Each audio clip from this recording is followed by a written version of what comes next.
So this is basically a 1 hour intro into what AI Avenue is proposing that we offer the market as we talk to businesses across the spectrum. In the workshops that we've run already, what we're seeing is the real problem is people are a little bit like deer in the headlights. Some people are having wins, some people are misusing the tools, or they underuse the tools and they misunderstand it. Sometimes they get responses with transactional nature prompts that maybe give them wrong answers, so it puts them off, gets them a little bit confused. Which platform do we use, etc.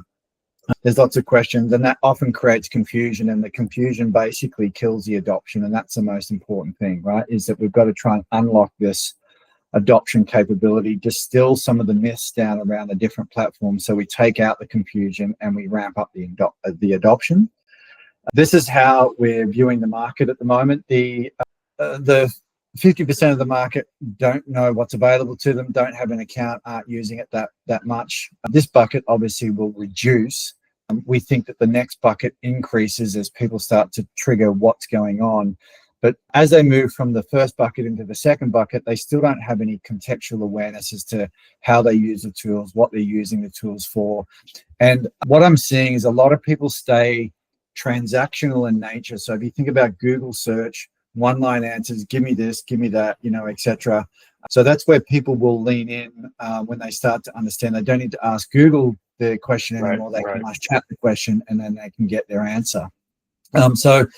But largely what we see is that's, the two buckets are 80% of the market, and that's kind of where we see things will remain. Like the 50% will reduce, the 30% bucket will increase, but people still don't understand what the hell's going on and how to set these things up. So our programs really have been designed to take people out of the first two buckets and then into the third bucket, which is the 15%, right? So we want to set up there, and whether it's a paid account, whether it's a paid Grok account or a paid Claude account or a paid Gemini account or a paid 365 Copilot account, all of the platforms, the programs that we run are agnostic across all the platforms. What we want to do is we want to take people into an environment where they do pay for the next level up, whether that's the Plus or the Pro or the Teams or even Enterprise, but gives them the capability to be able to customize their settings and dial things in, learn how to build knowledge bases and all those sorts of things.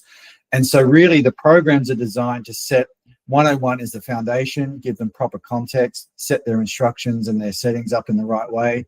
In 201, we take them through more of a dynamic program where we build stuff alongside them. And then 301 is starting to look at full adoption.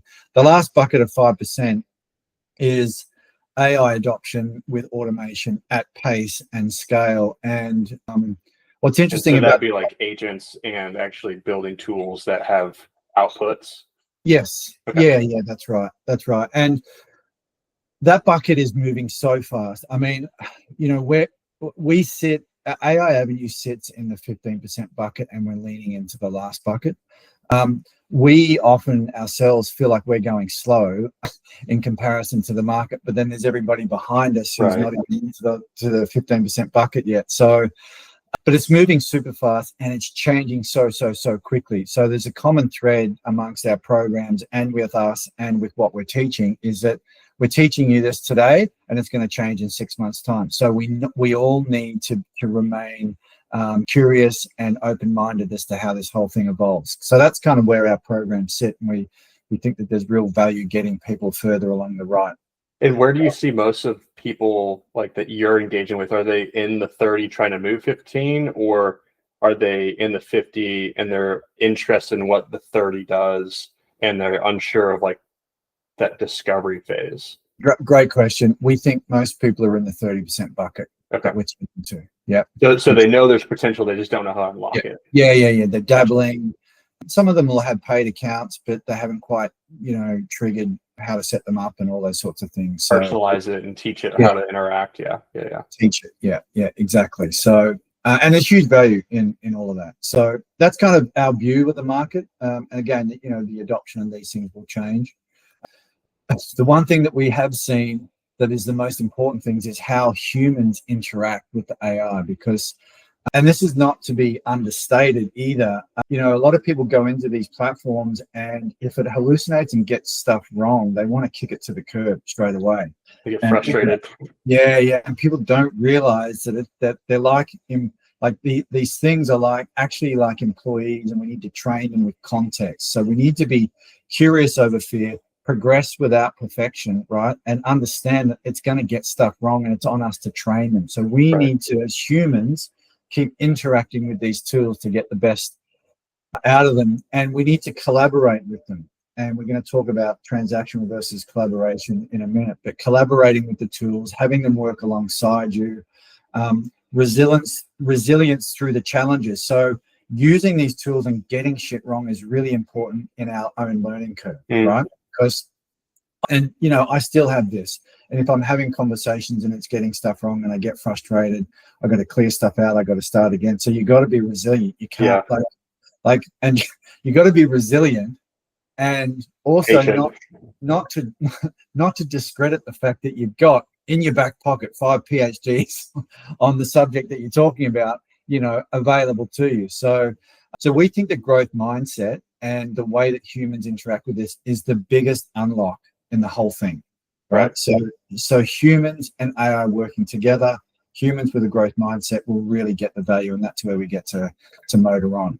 So, and I'm really interested in growth mindset just for myself as humans. How do we do that? You know, are we stuck? Are we confined in our own thinking? Are we restrained by what we think the limitations are?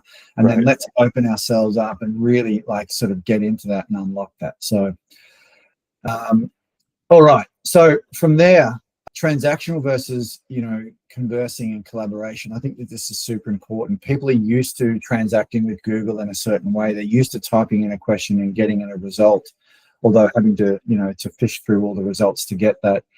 It's very different to having a conversation with the tool to say, hey, this is what I'm trying to achieve. I want you to work alongside me as we do this project together. Help me, you know, find out, or you know, a way to collaborate. This is an interesting thing, is like reflective modeling, where you say to the tool, hey, I'm building this with you and I want you to help me.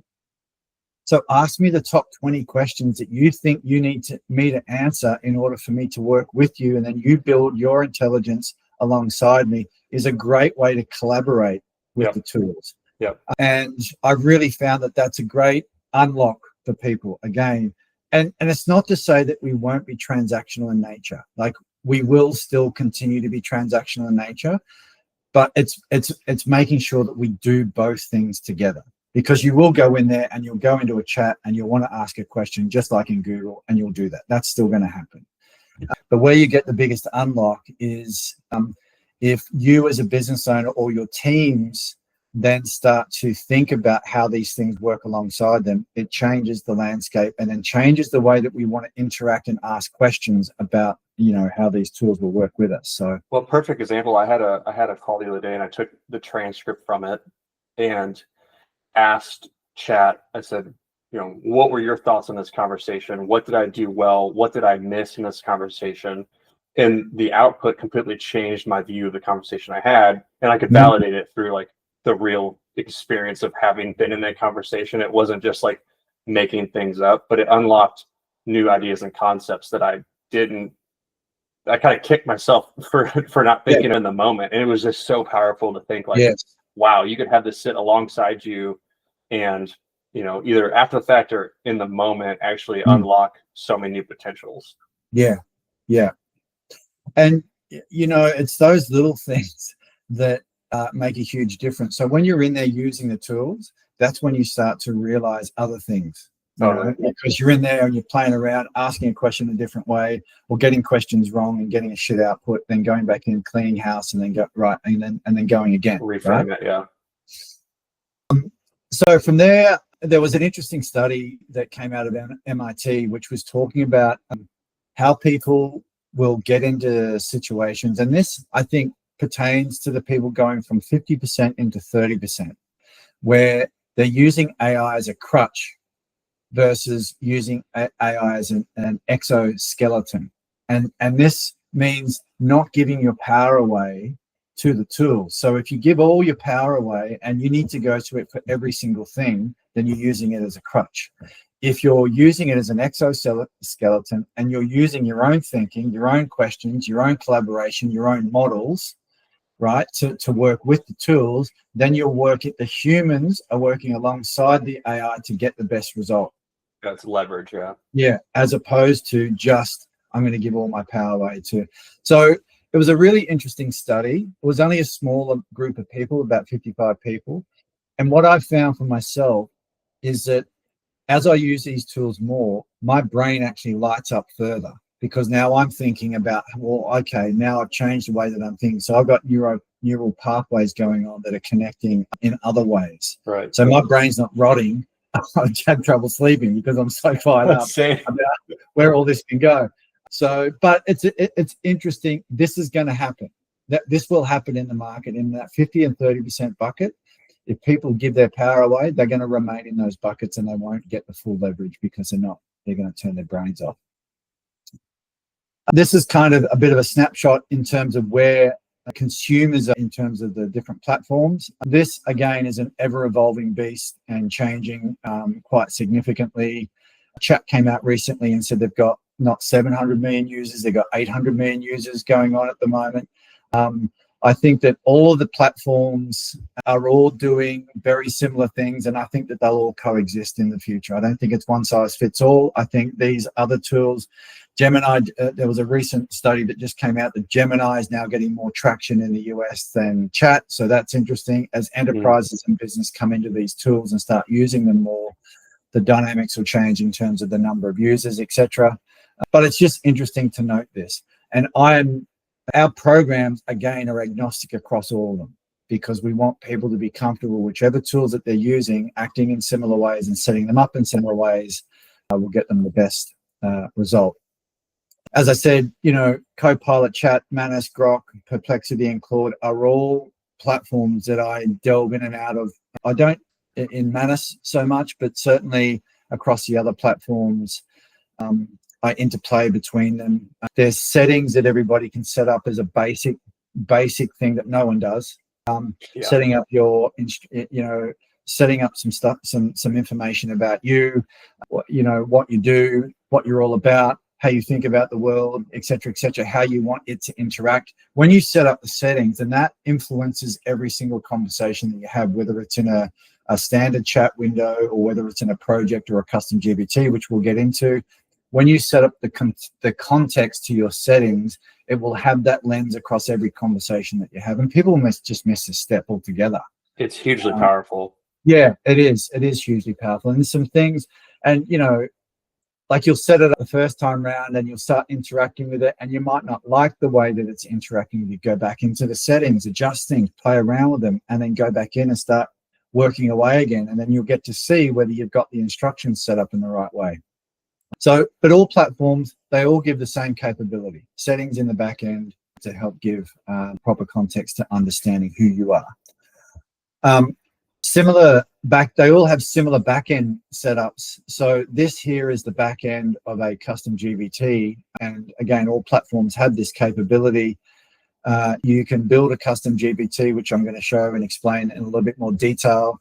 There's a description of what the GBT does. So this is where, if you've got a paid or a plus account in ChatGPT, you can set up a custom that is specifically designed for you in the business.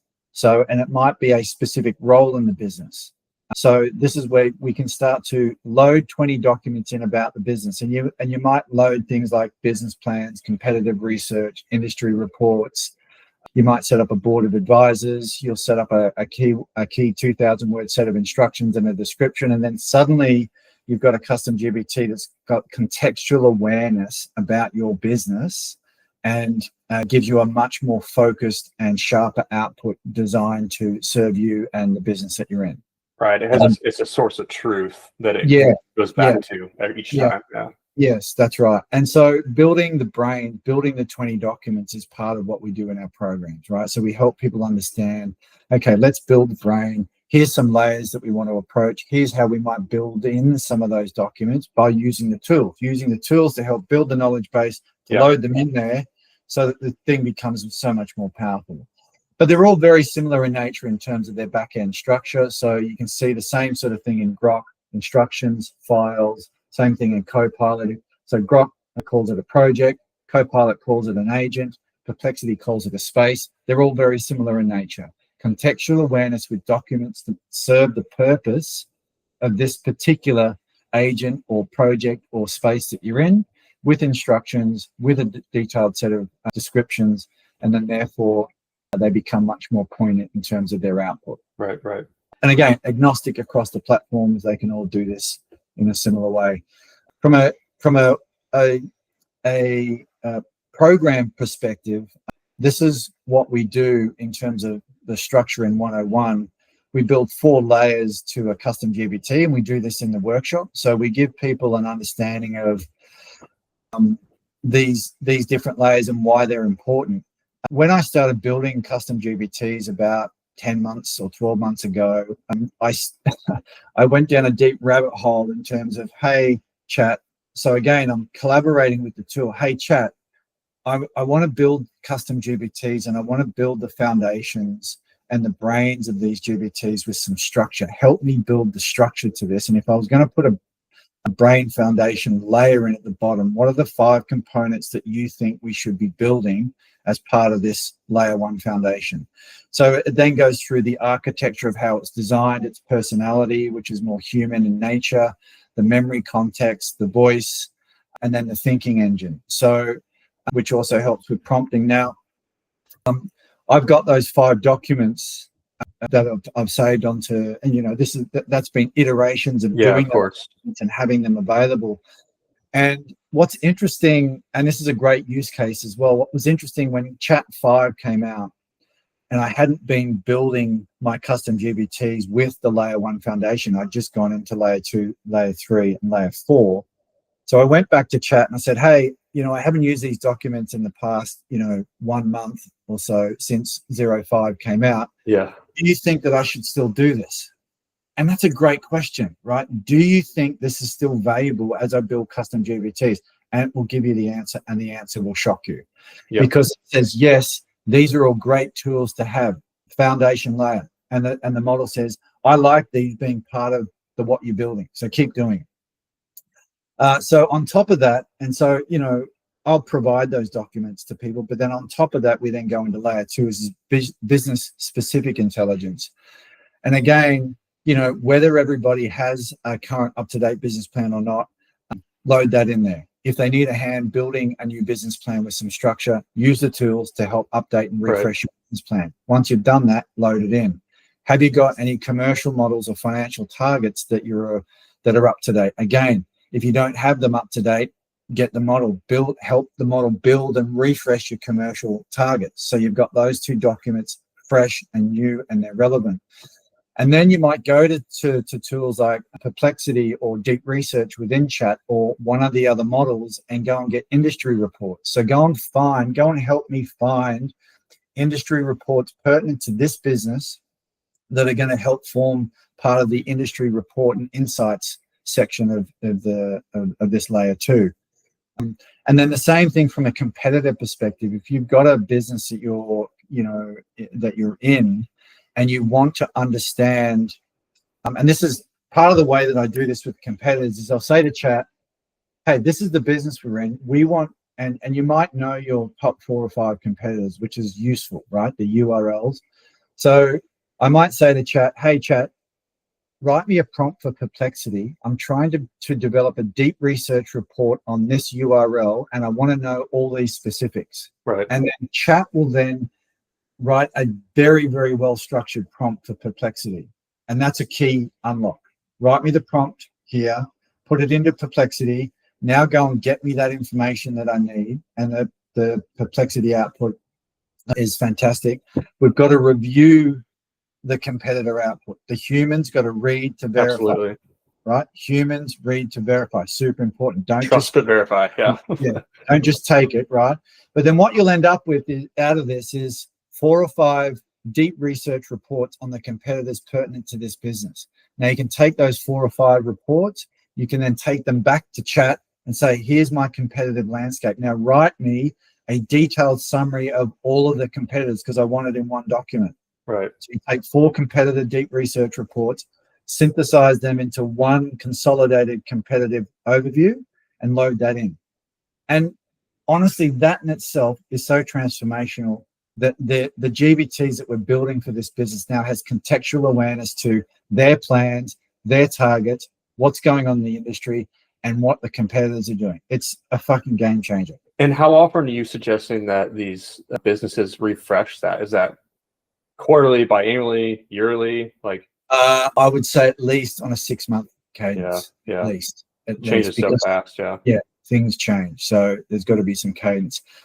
And the last section in layer 2, which I think is really extraordinary as well, and this came from me doing and building things in other businesses, is hey chat, and again, collaborate. Humans and AI collaborate. Hey chat, I want to build a virtual advisory team for this business. I want you to build me the profile of a chairman, a CEO, or a CMO, or a CTO, or whatever it is, whatever C-suite stack you want to have as part of your advisory team. And then chat, help me write as if you're writing the profile of someone. So deeply write the profile of this person that's got 25 years experience in the industry with all these different skill sets. Write me the script of that person, and then continue that to the CMO, the CTO, the CFO, whatever it is, whatever board of advisors. You could even do it, and I've seen this done as well, which is also super useful. You can use people who are business mentors in the market, right? Yeah. Richard Branson, Warren Buffett, Grant, whatever. Like, you could go through and say, right, build me the profile of these people, Robert Kiyosaki, like all these different types, whoever. But what you're doing is you're building the profile of these people, and you're doing the same thing. So there's 5 profiles, load them in the chat, synthesize these 5 profiles into an advisory board that I can load into my custom GBT. And again, this is transformational in terms of how this thing is going to interact with you, because we're taking the time to build this out. Okay, so then that's layer 2. Layer 3. I'll pause you for like the industry reports. One thing that I've noticed as I build category strategies for retailers is like having the tool actually cite and like not make assumptions. So because I'm making these actual business decisions based on the industry and the market, I have them cite the resources they're using, so that it actually gives me something to check and verify. It's not just making assumptions, because what I've noticed is you ask it a question, it'll pull from a bunch of different areas, and it makes these assumptions that or maybe stretches. And so having it actually cite and verify is a big unlock in the research that I've done. Yeah, that's a great link. And what I've found in Perplexity is in the output, it gives all the sources at the bottom as links. It gives the links through the output as well, but then gives all and then click on the links, look at the report. Is it valid? Verify as a humans and AI working together. Well, and you can also give it date ranges. Like, I want something that's no more than 2 years old, preference for things that are 1 year old or less. Yes, 100%. And that's a great tweak that you might add into this layer 2 build for sure. Yes. So then we go to layer 3, which is then more role specific or department specific. So then we build in, does the department have any, does the business have any OKRs? Right? It may not. What we could build them, right? So now what we've got is if we build out layer 2, and then you can then ask the models to then help you design the OKRs for the business and all the departments, right? Because now it's got full context. So department OKRs, overview of any SOPs if it doesn't have it. Again, SOPs, it'll eat that for breakfast. If you don't have SOPs and you think that it's a valid thing, hey chat, work with me. I want to build these SOPs for this department with these things in mind, et cetera, build your SOPs, and then detailed job descriptions of the person that's in that role or in that department. So then you've got layer 3 signed off. And then the last layer is then building your deep set of instructions and then your description of what the actual custom GBT is. And the way that I go through this in terms of the build, so if we just go back a few slides, the way that I go through this is, once I've built the brain in the base here with the however many documents it is, Then it then starts to understand what it is that I'm trying to do. And then I can build the instructions with the tool, because the tool then is now understanding, oh, okay, I've got all these documents and you want me to do this. Here's your instructions. Again, read the instructions. Is it all iterate? Do you want it rewritten? Load the instructions in. And then once you've got the instructions in, because you can only have 2,000 characters, hey, chat, now build me the description, and it can only be 300 characters. Build me the description, 300 characters. Bang, and in it goes. And then once I've done this, and I've set everything up, and I press the the create button, then I'll start having a conversation with it, like, can you tell me about yourself? Because I've just built the thing. Now tell me about yourself. What do you know? What don't you know? Are there any holes in your are there any holes in your knowledge base that you think that you need? Oh, it's smart. Et cetera, right? So then you're having a full conversation with something that you just built. Again, This is AI and humans working together. It's transformational. So that's some of the structure in terms of the custom GBT build. The GBTs and the projects are similar in nature in ChatGPT, but they're not exactly the same. And I'll try and explain this to you. And maybe what we need to do here is I'm just going to slip over to my actual chat account as we go through this. So you can see that I've got some GBTs over on the side here that I've built myself. So I've got an AI Avenue, I've got a pet health, and I've got a Believe in Beef advisor here. Now, if I click on this GBT here, and because I built this, if I wanted to edit it, I could go into the back end and I can make any of the iterations in terms of the documents, the instructions. Sure. I could ask it over in this thing, tell me about yourself over here. And then it will, give me an output and give me an understanding of what it knows. It's what it knows about itself, right? So it's going to. Well, you can see it searching knowledge base, and like it can. Yes. As a design, as a commercial strategist, and these are all the things that I have in my knowledge base, etc. Now, what happens is over in your account is when you start having a conversation with this custom GBT you build, your conversation ends up down on the left sidebar, and the left sidebar is a black hole. If there was a black hole in LLMs, this is it, right?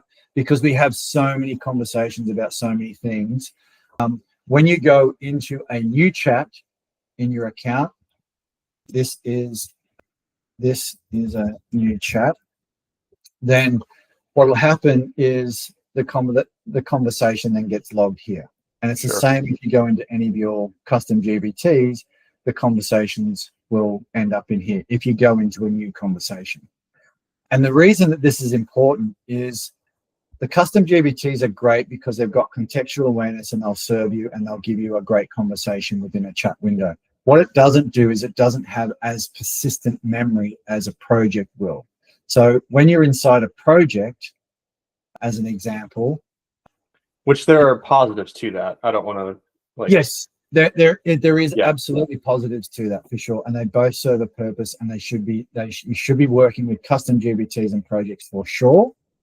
Within a project, you can do a similar thing. You can line up your sources of information. You can build your set of instructions in a very similar way as we've done in the custom GBT. When you have conversations with this project, it lines all your history up, so it's a much easier way to manage your inputs and outputs in a folder. And what that does is the project will have persistent memory, so it understands and remembers all the conversations that you've got going on.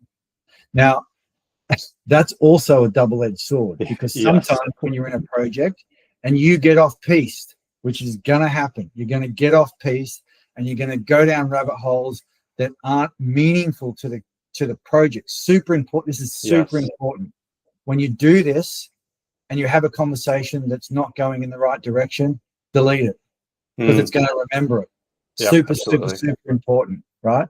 So that's the difference between. You have to keep it on track. Yeah, persistent memory within a project versus a custom GBT. And let me just go back into present mode. So, and again, through the workshops, we help people understand the nuance between the two, set the projects up, get some things going, and like this is hands-on. So we're not just having this conversation and people are just like, they're in there, and we Playing tell with people, it live. Yeah. you got to come ready with your laptop open. You got to come ready with your accounts open and your browser windows open, and we get ready to work, because we're going to work. Is how we sort of set it up. So that's a little bit about projects. This is, as I was saying before, the interplay between platforms and some of the information we were talking about before. Hey chat, write me a prompt for Perplexity for deep research on these competitors. Writes the prompt in chat, puts it into Perplexity, read and review, run the report. Okay, that looks great. We could throw that into Claude if we wanted to go a step further, synthesize these reports and consolidate. Or you could ask Claude, hey, where are the holes in this output? Like, tell me where this is missing, gaps. Yeah. So you can actually refine and take the output a step further. But again, this isn't for me one size fits all. Right. It's a combination of tools. Now, some businesses, usually the bigger ones, are going to be vested into one platform more than another. So that's going to happen for sure. So 365 users are going to be they're going to be leaning into Copilot. I need to put Gemini on this screen as well. So Gemini for Google Workspace, out of the Google Workspace. Copilot is 365. Gemini is Google. Chat and all the other ones work more independently, but they're all in play basically. So I encourage people to, as they go forward in their journey, paste the same prompt into one platform into another and just see what it's different. Yeah, just see what happens, And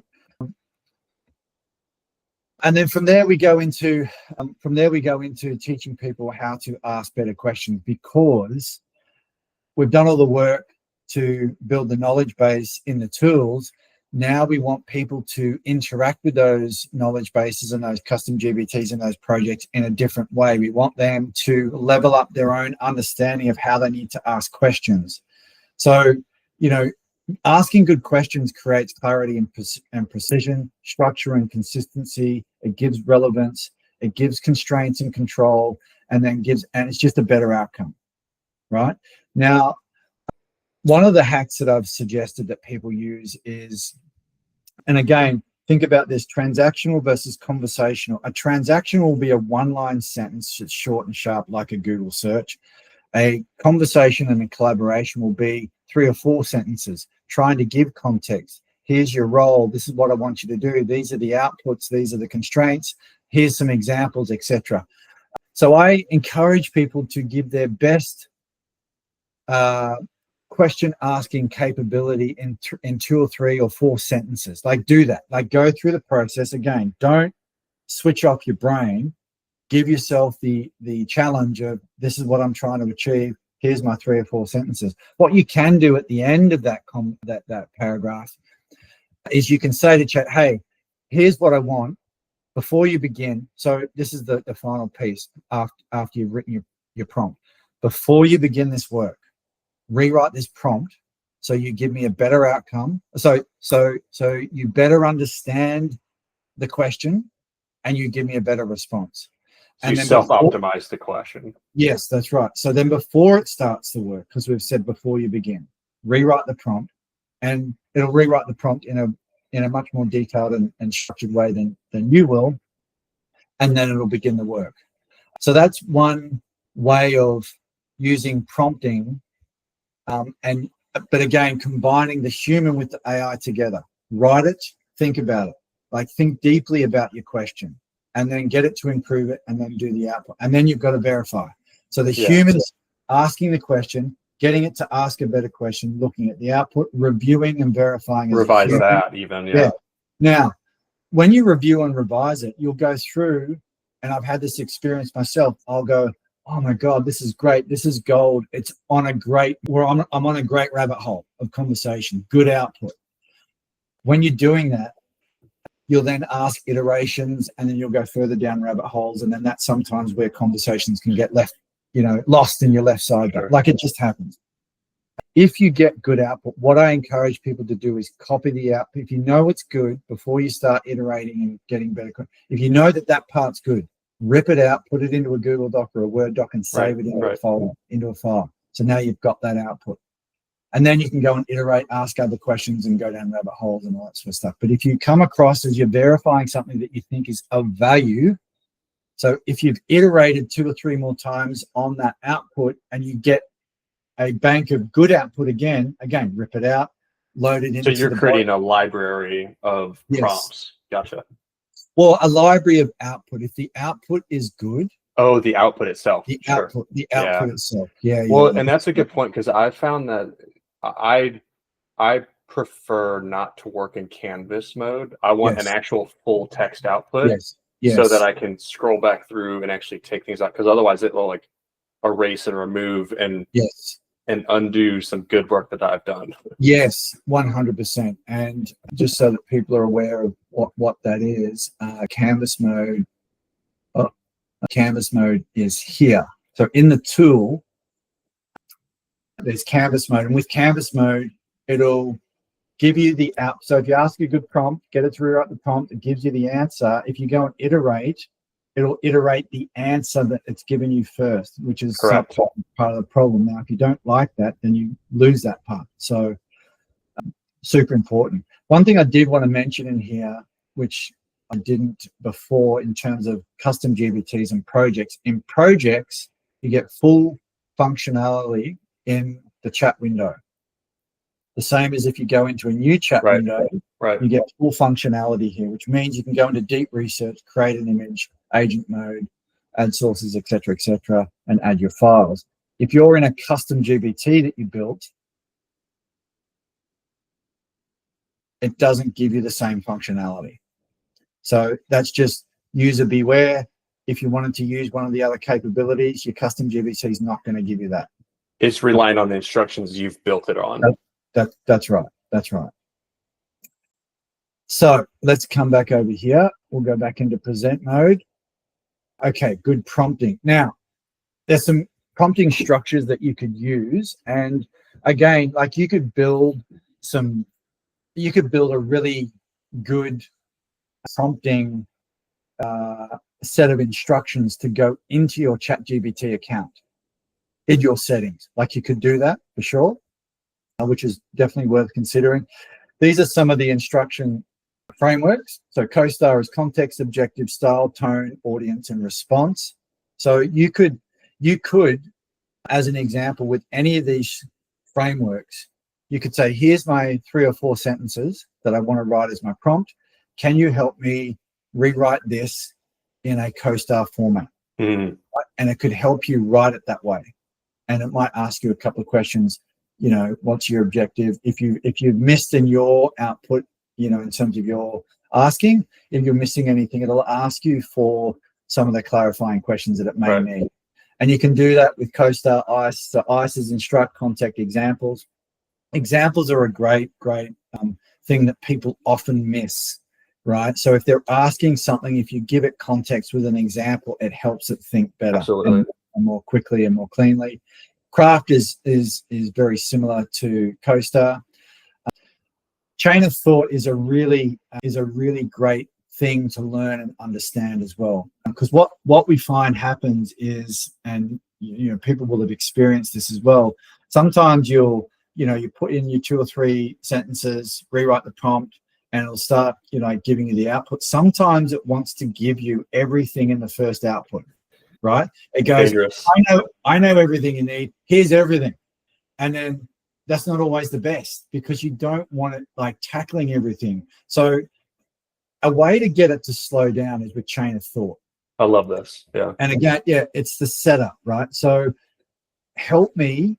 What we're going to go through, and again, this is the human and the AI working together. Help me go through a process of building out this project, and I want to go through this step by step with you, right? So rather than it running off and trying to give you 100% of the answer, it will take you through a process of thinking step by step, and it'll be asking you questions to clarify before it actually begins the project.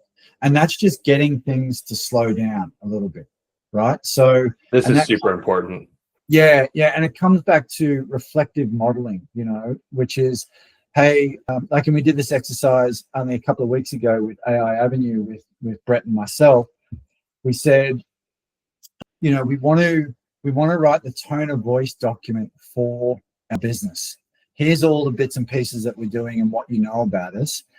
Give us your top 20 questions so that you understand what our tone of voice should be. Now, Brett went and filled that out, and I went and filled that out. And then we asked chat to combine the two answers from both of us as the founders into one consolidated Lovely. Nice.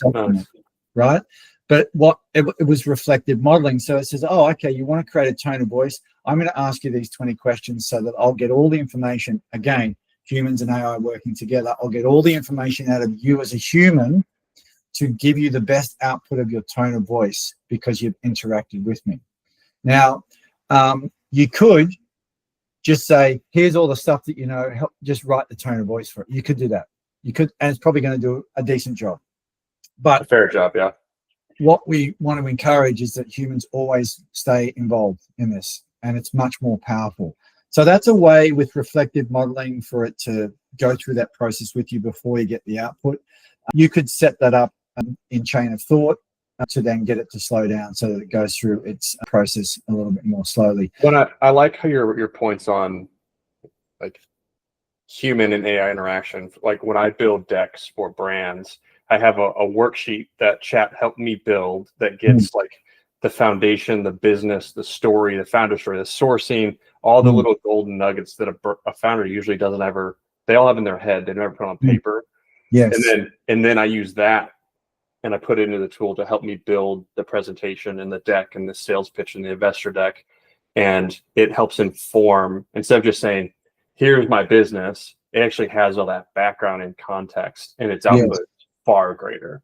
100%. And you know, going back to how we build these things, where are we?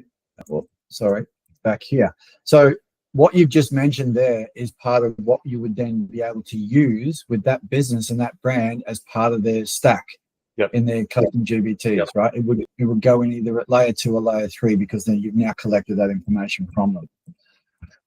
So that's a piece about prompting, which I think is important, and people, you know, can understand that. In terms of how we work with businesses, this is kind of the secret sauce that we've put together over time. We take people through the first stage, which is the fundamentals, right? So we set up their accounts, we get them to interplay between the platforms, we get them to understand prompting, and this is live. And then we build their first custom GBT, and we build their first project in workshop 1. And you'll do that in any backend platform. So you don't. Yeah, that's right. The structure of the custom GBT would be the same in a Copilot agent, would be the same in a Claude project. It would be the same in Perplexity. It's the same sort of structure in the way that we go about it. Sure. When you then move into 201, then we start to actually take some of the learnings from 101, and then we start to build at scale. So then 101 is generally a half-day workshop or 4 hours, and we can either do that in person or online. We've also building a self-paced workshop where people can do 101 on their own. Nice. So the bare minimum is they need a paid account, right?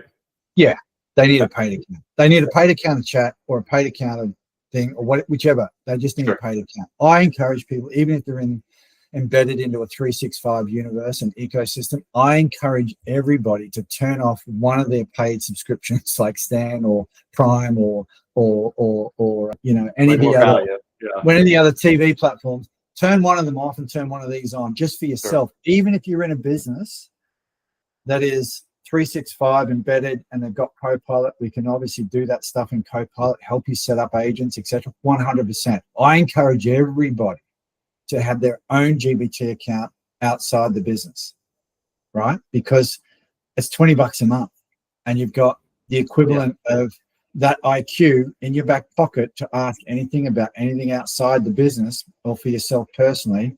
And again, set them up in similar ways. They're here to serve us. That's right. These tools are here to serve it. So, like, just get on board. And I kind of, you know, rather than a carrot and stick, I just kind of say to people with a stick, what are you doing? Like, come on, get on the program here. So from 101 into 201, then we start to then build knowledge bases. So now we're starting to go, okay, we've got some momentum from 101. We've started to build layer 2 business specific intelligence in the first workshop. And now what we're doing is we're now starting to deploy that into a virtual org chart. So we're now starting to go in and build GBTs and projects across departments. And we do this with them. So everybody's, again, with their laptops open, sleeves rolled up, and away we go. Like we're building stuff. So we're here to work. And then what we're doing in that is then we're now setting up the whole business, and everybody that's either in the senior management team or the middle management team are now embedding their own learnings on how to do this. So we're teaching them how to fish here. We don't want them to be relying on us to build these things. This is how you build them. This is the approach. This is the strategy. Go build, right? And if you want more after we've built this virtual org chart, you now know how to do it. Super important that they learn how to fish. Super important. And so when you think about teaching in org, and there's different verticals within an organization, there's different teams. I think about my last company, there was like the market team, the FSQA team, the merchandising team, the tech team. Are you going from a bottom up or a top down? So like the C-suite is giving instructions for the overall business, or are you going to build like within the vertical to help with their specific function? Yeah, that's a great question. And it's probably nuanced. It's nuanced for sure. I'll give you an example. So a global water infrastructure company with 12,000 employees came to us, and we ran a workshop for 8 of their senior team that were from Canada, the US, Australia, etc., all over the world. And we ran the 101 workshop with them, and they are embedded in Copilot 365. Again, we built them. We took them through 101. We showed them how to design the agents in 365. We also obviously showed them how to set it up in GBT. That is sort of, I guess, in answer to your question, senior management in that approach.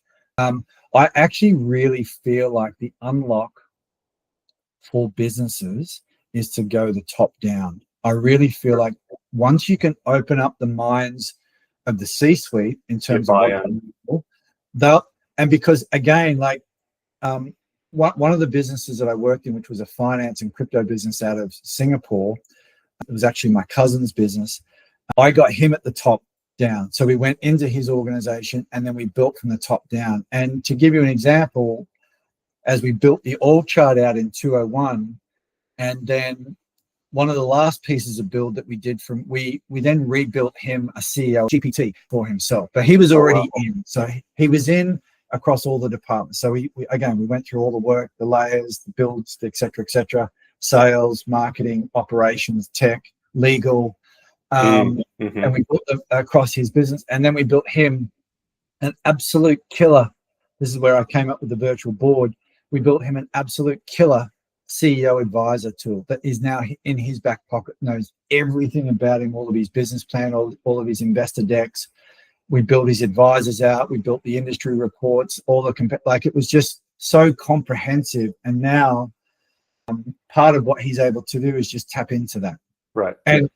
And so that was from he was pushing it from the top down, right? Because he was just like, oh my God, this is extraordinary what he can achieve with it for himself. And then therefore the adoption rate within the business was much higher because he was pushing it down. Right. And you're empowering people. Yeah.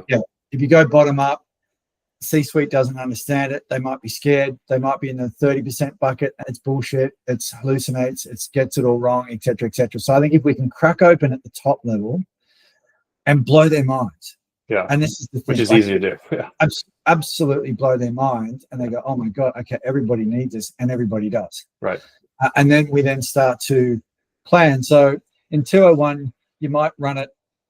101, if we're at a C-suite level, sure. 201, let's maybe get some more people involved at senior management. So C-suite and senior management, we're now all building together. So we're now teaching the whole senior management team how to fish here, right? And then from there, we would then look at going into 301. Now, this is important that we get this right.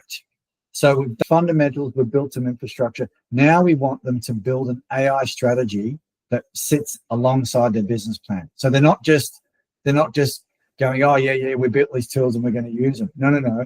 Let's now that these tools know a whole lot more about their business, let's build the AI strategy. Now that we've got the context, let's build the AI strategy beside their business plan and let's embed it. And then let's figure out within the AI strategy, where are the opportunities for us to create efficiencies and productivity? Right. And that's a great question to ask. Just if you ask that question before you go from 201 to 301, now you know all this about us and you know our business plan, etc. You know the competitors of the industry, etc. Help us. And again, humans and AI, help us put together an AI strategy that's going to propel the business forward. And that's not going to be a one and done question. That's going to be a chain of thought, reasoning process that might take you a week to go through, right? Chain of thought. We now want to embed this. Like, we don't want it to just rush off and go, oh, yeah. Like, it's like, think deeply. Let's work through this. Let's like get all the information. Yeah, you're investing in this. Yeah. Yeah, that's right. So, and then, part of that then is we figure out, okay, they've now got an AI strategy developed. And part of that strategy might be to pick off 5 different automations that are going to increase productivity and increase productivity and increase efficiency in the business and deliver meaningful results like quickly. Yeah. So we more, might go, more with less. Yeah, that's right. So we might go, okay, now we've got the plan. Okay, how are we going to tackle these automations? What does that look like? And automations is a whole nother kettle of fish. Absolutely. Right? It's a whole nother, between Zapier and Make and N8N, etc. And people will see this on Instagram. I want to tell people this as well. They'll see this on Instagram, that people spruik how easy this is to go and build automations, and it's simply not that easy. Right. And stuff breaks. It's nuanced. If developers are in there, then you've got a much better chance of being able to do this. But if you're not technically minded, they say no code or low code, etc. You can write the code in chat to pop it into N8N. That's all true, but it's nuanced. So what you really need is people that understand how to build these systems and how to create them in a way that manages security, manages automation flows, etc., and gets you the desired outcomes.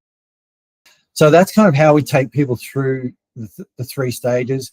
As we've been talking to more people about developing this and putting this into their business, we're being asked about retainer support between the modules, which is a useful iteration to how we're delivering our programs. So we're now starting to think about that because what we've found is people go through 101 and they get blown away, but then they can actually become deer in the headlights again. Yeah, right. Oh my God. Oh shit. Okay. Like, hang on. Like, where, how, etc. And the thing is that it's moving so quickly that, even between 101 and 201, we might have something that comes out with a change that a new model, new technology. Yeah. Oh, now this is out, and now it's doing these things, etc. So retainer, I think, is a useful thing to have. It creates a bit of glue between the models. We really think that between 101 and 201, it's got to be like a month. At max, a month at max, because we want people to open their minds up and hit between the two. Yeah, between 101 and 201, it's like a month is really what we say is the max. Yeah, because you want to now go, okay, now we've learned how to fish. Let's embed. So that's kind of how we take people through. And again, the 3 stages. It's a full day, as we've been talking. And we want to go in there with people, developing this, deliver, putting this into build and deliver. Being asked about retainer support, everybody's building and everybody's delivering. The modules, momentum, which is a useful iteration to how we're delivering our programs. So we're now starting to think about these programs is because only what we've found is people go through 101. And they get blown away, get into a growth, but then they can actually become deer in the headlights again. It can't be on us. Oh my God, we're not building models to be relying on us. Like, we don't want that, etc. Right? We want to show people. And the thing is that it's moving so quickly that in 301, between 101 and 201, things we might have something that comes out with a change. Ideally, what we're doing is this is out, and now it's fulfilling prophecy. Well, they're the experts. So retainer, I think, is a useful thing to have. It creates a bit of glue between the models. We really think that between 101 and 201, so it's got to be like a month to the